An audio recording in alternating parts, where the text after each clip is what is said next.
escribirán los libros de historia, ¿no?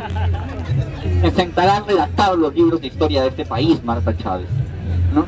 Y seguramente volverá a decir, el presidente tiene derecho a mentir, ¿no? O la otra frase, ¿cómo era? Nosotros matamos menos, ¿no? Sí, nosotros matamos menos. O nosotros no matamos, porque ahora que pueden reescribir la historia, pues, por ello, normal, ¿no? Olvídense de hay un museo en Miraflores que es el lugar de la memoria, ¿no? El LUM. Olvídense del LUM, ¿no? El día que Keiko Fujimori gane, va a mandar a quemar el LUM. Desaparece. El ojo que llora también lo va a hacer añicos. Olvídense de las instituciones, olvídense de sus derechos, olvídense de cualquier reclamo medianamente justo, olvídense de que están vivos, mejor, ¿no? Ya mejor dejen de respirar. Derroquear es poco. Derroquear es poco. El fujimorismo, a cualquiera que intente contradecirlo, lo va a perseguir de todas las formas habidas y por haber. Claro, eso es cierto. Yo recuerdo haber visto en un documental que se llama Su nombre es Fujimori, que habla sobre la dictadura fujimorista, cómo es que se desarrolló previamente la matanza de Cantuta. Resulta que el señor Fujimori había ido a Cantuta de pura mala suerte para los estudiantes, obviamente, que estaban protestando contra el rector de la universidad. No protestaban contra él, protestaban contra el rector de la Universidad Cantuta. Y cuando Fujimori entra, los estudiantes, que tampoco le tenían mucha simpatía al dictador, le tiraron una botella de agua vacía. Yo le hubiera tirado una botella de agua llena, ¿no? Aunque sería desperdiciar el agua. Pero le tiraron la botella de agua vacía y Fujimori mandó a matar ese mismo día al grupo Colina. Ese mismo día, después de que le tiraron una botella de agua vacía, el grupo Colina entró a Cantuta, secuestró un grupo de estudiantes, entre ellos 2 profesores, si no me falla la memoria, y los mató. O sea, al fujimorismo no le importa ni siquiera si hablas en su contra. Le importa que nadie sea capaz de atreverse siquiera a mirar mal al dictador. En este caso, nadie podría mirar mal a la dictadora. No olvidemos que los muertos de Cantuta no murieron ni siquiera por previa investigación. Simplemente se atrevieron a lanzarle una botella de agua vacía al dictador. Solamente eso. Ese fue su delito. Lanzaron una botella de agua. Y sin agua. O sea, ahora no se puede decir nada a los dictadores, ¿no? Ese es el nivel canalla del fujimorismo. Eso hay que recordarlo. Cuando cierto sector de la gente dice, voy a votar por Keiko Fujimori porque representa la democracia. La democracia. La democracia, el fujimorismo. Fujimori no representa la democracia. Fujimori pisotea la democracia. Fujimori aborrece la democracia y los modales democráticos en todas sus formas sabidas y por haber. El fujimorismo es antidemocrático de raíz. Recuerden que el fujimorismo vive de los estados de excepción, vive de las dictaduras, vive del discurso de un enemigo imaginario al que hay que combatir. Por eso hoy nos dicen lo mismo que nos decían en los 90. Hay un enemigo que combatir. Tenemos que estar unidos contra ese enemigo. ¿Qué enemigo, señora? Aquí el enemigo es usted. No sé si se ha dado cuenta. Pero ella dice, no, hay un enemigo más grande por el que ustedes deben dejar de odiarme a mí para odiar a esa persona. A eso se le llama discurso de guerra. Es una forma de control hegemónico, diría Gramsci. ¿Qué significa hegemonía? Es el control a través del discurso, por ponérselo más sencillo. ¿Qué hace el político? Te dice que tienes una guerra contra algo que no está. Te inventa un enemigo. Ese enemigo, en este caso, es el supuesto comunismo venezolano. Y como tenemos que supuestamente luchar contra Venezuela y la dictadura venezolana, no, porque eso es lo que nos dicen, tenemos que aliarnos con ella. Porque ella se quiere pintar del mal menor. Y hay mucha gente en general que le dice, sí, vamos a votar por Keiko Fujimori porque es la democracia. ¿Cuál democracia? El GI, el Grupo de Inteligencia Nacional, que fue el grupo que atrapó a Abimael Guzmán sin lanzar una sola bala, ¿no?, ni detonar ni una sola bomba, a diferencia de los Colina, que mataron a un montón de gente y no mataron ni un solo terrorista. ¿Ves la diferencia? Los Colina masacraban gente y no masacraron ni un solo terrorista. No, porque bueno, si hubieran masacrado a un terrorista todavía podrían maquillarla, ¿no? Pero ni uno solo, ni un solo de sus muertos fue terrorista. El GI no mató a nadie, no mató a ni una sola persona y logró capturar el cabecilla de Sendero Luminoso. Ahora, el GI no lo creó el señor Alberto Fujimori. El GI ya existía desde la época de García, por cierto. O sea, es anterior al Fujimori. Cuando Fujimori toma el poder, intenta disolver el GI, de hecho. Dicen, no vamos a continuar con el GI porque él quería combatir fuego con fuego, decía él. O sea, voy a crear un grupo terrorista para combatir terroristas, vaya su lógica, ¿no? Y por eso crea el Grupo Colina. Esto no funciona y el GI, para no ser disuelto, logra seguir funcionando. Pero el Estado, ¿qué hace? Le dice, no te voy a dar presupuesto. O sea, sobrevive como puedas, porque yo no te voy a dar un sol. ¿Qué hace el Grupo de Inteligencia Nacional? Le toca la puerta a la Embajada de los Estados Unidos. La Embajada de los Estados Unidos financia al GI, o sea, le da plata. Le dice, ya que Fujimori no te quiere dar un sol, nosotros te vamos a dar plata. Toma. Y con eso el GI sobrevivía para poder atrapar a Abimael Guzmán. Ahora, pasa algo curioso con el GI.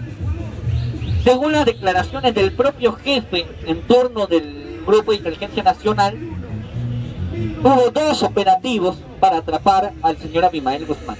El más conocido es en el que se atrapa a Guzmán, pero el anterior a ese falló. Pero nadie recuerda por qué falló. Yo sí lo recuerdo. Resulta que este señor que dirigía al GI le informa al Servicio de Inteligencia Nacional, o sea, el SIN, que dirigía a quién, Vladimiro Montesinos y Alberto Kenya Fujimori, y le dice a los dos que va a atrapar a Guzmán Reynoso, que ya lo tiene cercado, que ya saben dónde vive, le da la dirección, le da la información, pensando de que ellos dos sí querían atrapar a Abimael Guzmán. ¿Qué pasó? El día del operativo llega, cuando entran a la casa, estaba vacía. ¿Qué pasó? Según declaraciones de uno de los terroristas que había estado en esa casa cuando es capturado, declara lo siguiente: que la noche del primer operativo les llegó una carta diciendo que se vayan porque el GI ya los había atrapado. La carta coincide con el mismo día en que el jefe del GI le informó a Montesinos y a Fujimori que ya sabían dónde estaba Abimael Guzmán. ¿Quién le informó a Abimael Guzmán? Montesinos. ¿Junto con quién? Con Fujimori. O sea, ¿quiénes querían que el terrorismo perdurara? Ellos dos. Porque les convenía que perdurara. Porque así tenían un enemigo a quien atacar. Y la excusa de seguir sacando tanques a la calle.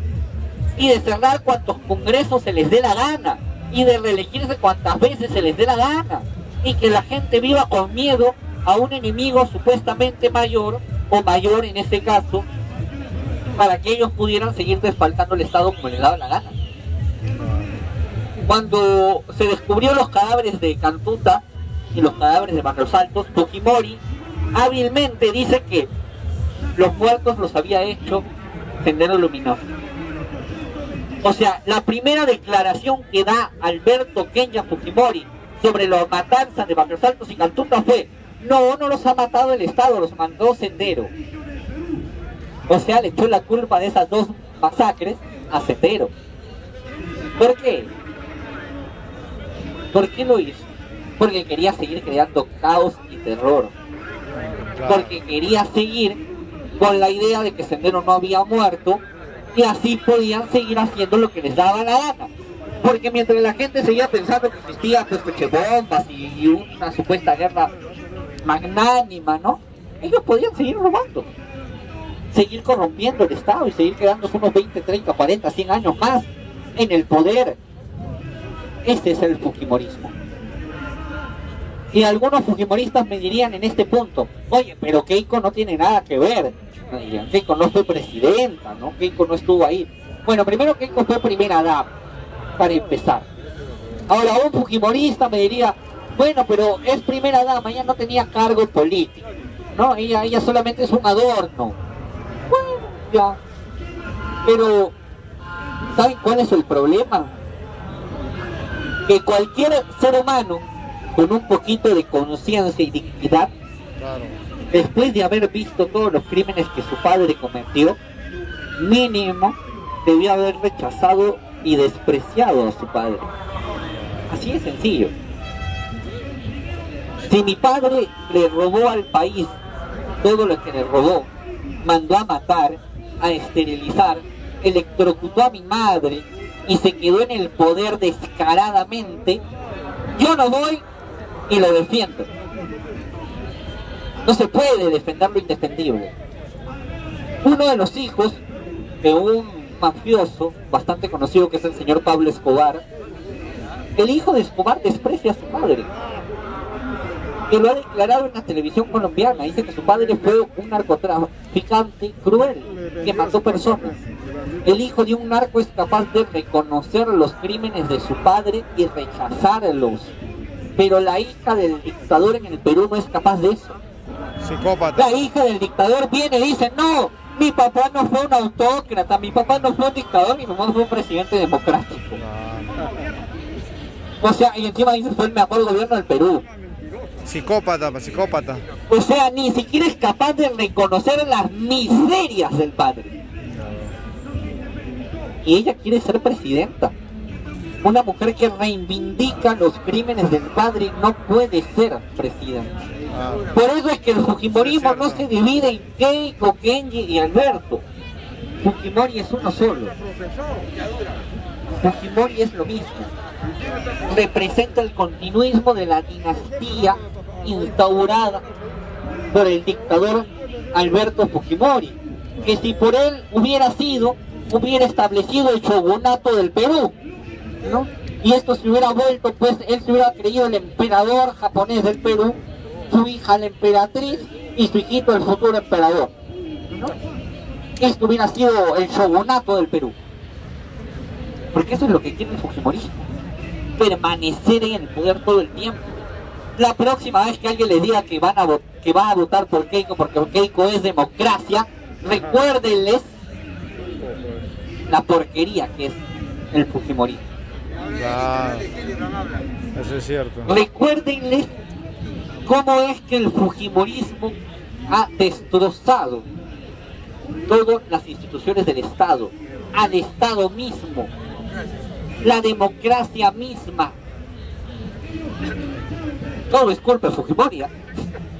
Y no, seguramente la derecha me va a decir por qué siempre hablan de Fujimori, por qué Fujimori ya no está en el poder. Pero cuando uno se pone a analizar con un poquito de lógica todo lo que le ha pasado al Perú y todo lo malo de este país, llegas a la simple conclusión: Fujimori. Y se los voy a probar, para que no digan que estoy loco y que yo odio demasiado al fujimorismo.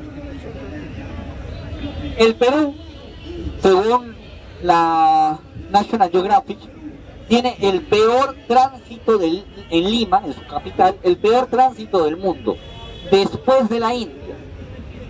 La India es un país superpoblado, que duplica o triplica la población y la extensión territorial del Perú. O sea, es súper grande y superpoblado. De India puedo entender que tengan un tráfico insoportable, porque hay mucha gente y por lo tanto muchos carros. Pero Lima, que es mucho más pequeño que China, que Estados Unidos, que Rusia, que Brasil, que México, ¿cómo puede tener un tránsito más congestionado que todos esos países, solamente superado por la India? Bueno, la respuesta es clara. Este tránsito fue construido gracias al señor Alberto Fujimori. porque él fue el que permitió que llegara todos los carros carcochas que tenemos en este país. O sea, ni siquiera hizo algo bueno, no, desde lo más mínimo hasta lo más grande, todo en el Perú, todo aquello que Fujimori tocó, lo pudrió, todo, absolutamente todo. No hay nada que el señor Fujimori no haya tocado que haya permanecido bien, o mucho menos que haya mejorado. Todo lo que el Fujimorismo tocó, lo arruinó. La televisión peruana alguna vez tuvo un poco de brillo, ¿saben? Tal vez antes de Fujimori, tenía un poquito de brillo. Había personajes medianamente interesantes. Pero cuando llegó Fujimori, apareció la televisión más basura. Laura Bozzo se volvió el centro, Magali Medina se volvió el centro. ¿Cómo se llama la otra? Gisela Valcárcel, la señora que le gustaba sentarse con Montesinos en la salita del cine. Los cómicos ambulantes. Toda la televisión basura que tenemos hoy la creó Alberto Fujimori. La basura trae basura. Y ahora dicen, la prensa basura. ¿Saben quién la volvió basura a la prensa? Fujimori. ¿Quién compró la prensa? Fujimori. ¿Quién es el? Me dicen, no, es que tú seguramente, y tú que apoyaste a Vizcarra en sus marchas, apoyado por la prensa basura que se vende. Oye, hermano, te recuerdo que quien les enseñó a venderse fue Fujimori. O ya se olvidaron cómo coimeaban los dueños de los canales. Claro, no estaba ahí Genaro Delgado Parker con Montesinos en la salita del cine. Claro. Los Winters, los Crucillar. El pueblo no olvida eso. O no se olvidan, por ejemplo, miren la ligación de la prensa basura. El señor Beto Ortiz, acusado de pedofilia, fue defendido por el abogado de los Crucillar, Enrique Gersi, que fue justamente dueños de canales de televisión en el momento en el que Montesinos era jefe del CIN. O sea, el abogado de los dueños de un canal que Montesinos pagaba porque dijeran la verdad, la verdad que ellos querían, fue quien defendió a un pedófilo. Todo calza. La prensa se vendió porque la prensa siempre ha estado vendida. Desde los 90. Así es, eso es Desde los 90 compra de congresistas fue que se compró a la prensa. Desde ahí. Si se quieren quejar de la televisión de hoy, de los periodistas de hoy, pregúntense por qué están. Y recuerden que fue Fujimori quien los trajo. Ahí está. La compra de congresistas, lo menciona el señor, ¿no? Hay tantas cosas que Fujimori nos dejó mal. La venta de las empresas, ni hablar pues de los actos de lesa humanidad y la corrupción, que ya pues es inefable, ¿no? Que hoy también hay corrupción, porque seguramente un fujimorista me diría, oye, pero Toledo también robó, pero García también robó, pero Yantomala también robó, y todos ellos fueron coimeados por Odebrecht. Sí, claro, pero ¿tú sabes quién permite que los contratos ley no puedan ser modificados? La Constitución del 93. Claro. ¿Quién instauró la Constitución del 93? Fujimori. O sea, ¿quién permite o quién dio la posibilidad de que Odebrecht pudiera mantenerse en el Perú a pesar de coimear? Fujimori. Todo se reduce a Fujimori en estos últimos 30 años, ¿no? Que porque, mira, incluso si ahorita estallara una guerra, déjenme decirles que el Perú perdería. Claro. ¿Por qué? Porque nuestro armamento militar también se cae a pedazos gracias a Fujimori. Claro. ¿Se acuerdan de los aviones que compró? Eso es cierto, claro. Se caían a pedazos. Se caían, pero... Pregúntense ustedes por qué el Perú no sería capaz ni siquiera de ganar una guerra antes. Eso es cierto. O sea, nada, no hizo nada. Finalmente, hay una columna que presenta César Hildebrand en 1999 con datos de apoyo, que es una medición de pobreza internacional. Apoyo dice lo siguiente: de 1000 990, 1999, casi 2000, porque la columna es presentada ya en diciembre del 99, la pobreza que recibe Fujimori, o sea, los índices de pobreza eran del 57%. Cuando Fujimori se va, eran del 54%. O sea, su supuesta gran levantamiento económico, su milagro económico fue reducir la pobreza en 3 míseros por ciento. O sea, nada, es ridículo, pues, ¿no? El 3% de ese 57% dejó de ser pobre. Vaya, qué gran cosa, qué maravilla fue. Ese es el milagro económico que defienden los fujimoristas. Dicen, no, gracias a los Fujimori el país no es pobre. Oye, hermano, en el 90 lo recibiste con 57 y lo dejaste con 54. Y encima quieres que te demos un 20 por eso. O sea, quieren que lo aprobemos. Es ridículo. O sea, 3% de reducción de pobreza y ya se siente pues lo máximo. ¿Cómo sería si hubieran reducido la pobreza en un 10%? Se sentirían pues padres de la economía peruana. ¿No? O sea, pues, por Dios, habría que ponerles velas. Es ridículo, pues. La economía del Perú hasta hoy sigue siendo en un 75% informal. Esto también gracias a Fujimori, por cierto. Algunos estudios dicen 80. Yo estoy basándome en el estudio del INEI, que no es el más confiable, pero lo uso porque es el que los liberales siempre usan. Entonces no pueden contradecir su propia fuente. Según el INEI, el 75% de la población peruana es informal. El 25% es formal. Ahora, del 25%, más del 24% es micro, pequeña y mediana empresa. Lo demás es grande empresa. O sea, las transnacionales y grandes empresas de este país. Ahora, de ese, pongámosle 4%, voy a ser más bueno, de ese 5%, la mayoría de esas empresas nos deben impuestos. Y así quieren que no toquemos el modelo económico. Todo está bien en el Perú.